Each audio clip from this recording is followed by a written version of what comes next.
الناس اللي بتقرف من الرجول الفراخ، تعالي نشوف الكولاجين الطبيعي. الكولاجين الطبيعي اللي هيفيدنا ويفيدني جسمنا في رمضان. الوصفة دي شوف الشركات والمحلات بتبيعها ازاي، وبتبيعها بمبالغ قد ايه. انا هعمل لك الوصفة سهلة وسريعة ومع بعضينا ونشوف. انا جبت هنا رجول الفراخ وسلقتها، ماشي. واديني بعد ما سلقتها بطلعها وشوف الشوربة. في شوربة تاني انا عيناها، بس دي ايه يعني قلت اوريكم شوية في توم. ماشي. هنعمل مرقة الدجاج بمكون سهل، يعني كذا مكون سهلين وحلوين وفي نفس الوقت يا بنات اللي احسن من بتاعت بره. احنا ما نضمنش الدنيا فيها. حطيت بطاطسيتين وكوستين، ماشي حبايبي، وحطيت بسلة وجزر، ماشي. دي مرقة الخضروات. وهنا كمان قطعت بصلتين خضر، شايفين.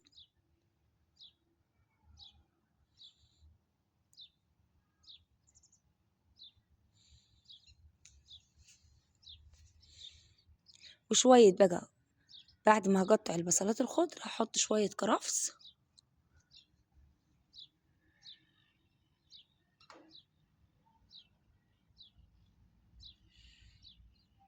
شايفين. هقطع شوية كرفس، ماشي. وانا حاطه فيهم يعني شويه شوربه عشان يستووا بيهم. الوصفه بتاعتنا حلوه وجميله وخفيفه كده، وموجوده في كل بيت. على راي نعمه، سهله وبسيطه وموجوده في كل بيت. انا بس اللي عايزاكم تدعموني باللايك والاشتراك في القناه. وبقى جبت التوابل بتاعتي. كام فص توم اهم الاول. توابل فراخ، معلقه من توابل الفراخ.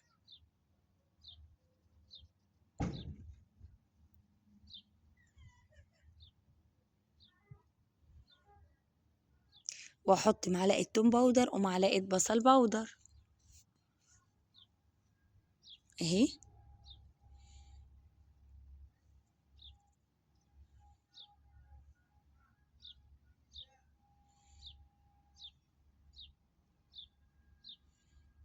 شايفين. واحط كمان ملح.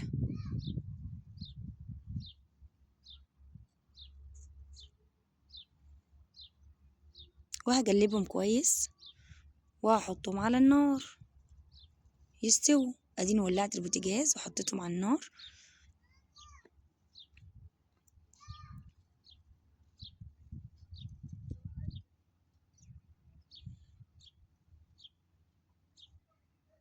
هحس الشوربه قليله فيهم، هجيب شويه شوربه تاني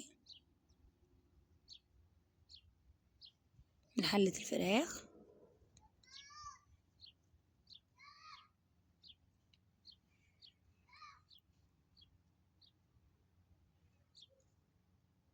زدتهم شويه شوربه وهغطيهم بالغطا واسيبهم لحد ما يستووا. هنا بقى استوى، نزلتهم واحطهم في الخلاط علشان ان انا اضربهم كويس. انا ما عنديش هاند بلندر، فانا هضربهم في الخلاط.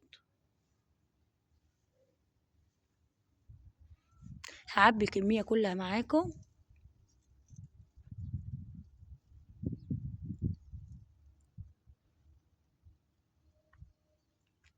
يا رب يا رب اللي اشترك في القناه وتدوس لايك تزور سيدنا النبي عليه افضل الصلاه والسلام.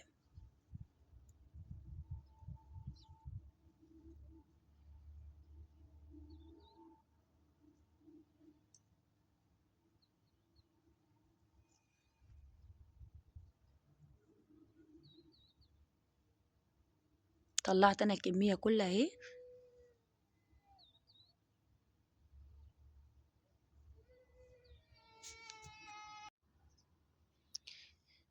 ماشي. انا هضرب الكميه زي ما قلت لكم كلها. انا بظبط بس الكاميرا عشان حاسه الدنيا مش واضحه كويس او الاضاءه مش كويسه.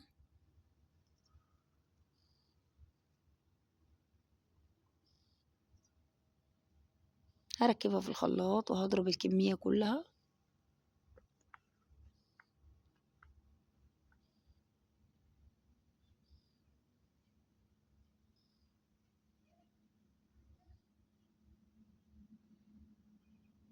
اهو.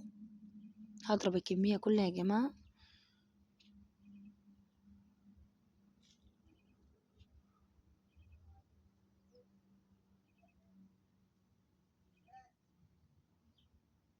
شغال الخلاط اهو.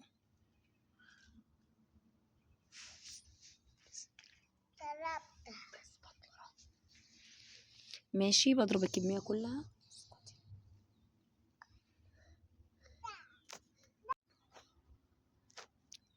هنا جبت طاسة البسبوسة عشان ما عنديش صواني تيفال ولا اي نوع تاني غير الالومنيوم. بس جبت الكيسة، بس لقيتها مش كويسة يعني متفردتش معايا كويس. جبت كيسة من اكياس التخزين. ماشي، وهفرطها، هقسمها 2 كده وهحطها في الطاسة من تحت.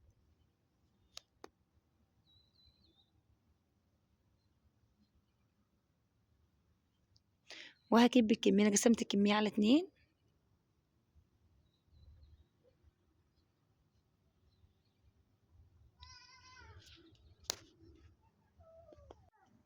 وهفردها كويس زي ما قلت لكم في الصينية.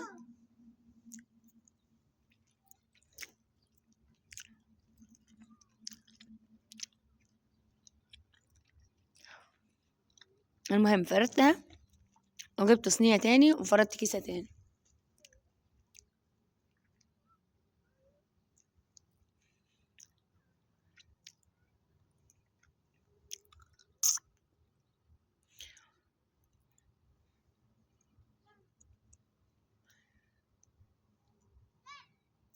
هجيب الكمية اللي احطها في الطبق.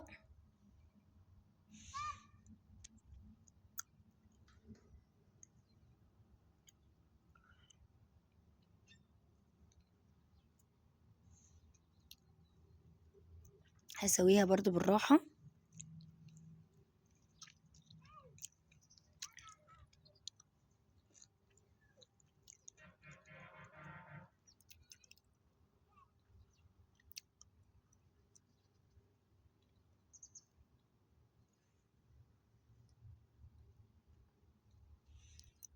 بصوا بسويها ازاي.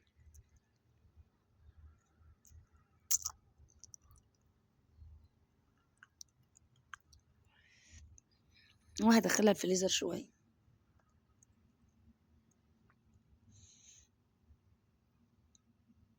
اهو الصينيتين، شايفين الكمية والتوفير. وغير التوفير اصلا يا بنات، خليكم في الحاجة المضمونة من البيت. دي عاملينها احنا مضمونة في البيت بالخضار وكده. دلوقتي بقى هنقطعهم. بص انا قطعتهم، قطعت واحدة يعني، وهوريكم اقطع التانية ازاي. بصوا هنقطعها مكعبات صغيرة.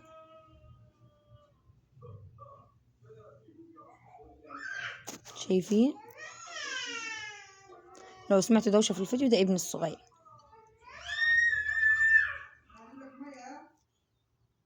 شايفين؟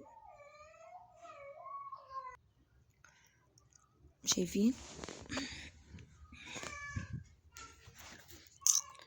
مكعبات صغيرة. انا حاساها طرية شوية، فهحطها في الفريزر حبة. بصوا انا هقلبها هنا بقى. بصوا طريقة كيف احطها في الفريزر حبة. انا ممكن اكون مرججاها شوية، رقيقة شوية. ماشي، وان شاء الله يعني هتجمد شوية في الفريزر. وبعدين هطلعها احطها في علبة بلاستيك، حتى تحتيها كيسة بحيث انها تتحرك بسرعة، متلزقش في الطاسة. ماشي، يلا باي.